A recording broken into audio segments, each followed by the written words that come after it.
So tomorrow aku ada show Yes.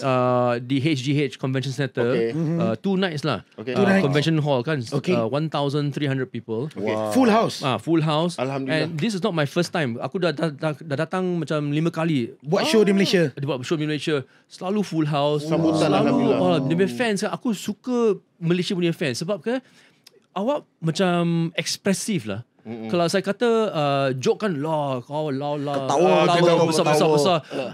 Kalau saya tanya aku nak volunteer main game, semua lari. Faham. Tak takut-takut. Sporting, Sporting. Aku suka Malaysia punya fan. Semua sporting. Okay. Kalau Singapura tak? Singapore macam bilang what's the price? What's the price dulu? Okay, Mr. Gurmit, saya nak tanya you why pada November 2014 you decide untuk keluar daripada Mediacorp? Selepas 20 tahun you dalam Mediacorp. Full time kan? Ya, full time di Mediacorp. So sebabkan aku boleh buat drama, boleh buat komedi, boleh buat reality, boleh buat children show, boleh buat banyak-banyak show kan. Saya selalu kerja. Okay. Apa tu, wangnya bagus kan? Endorsement semua bagus. Okay.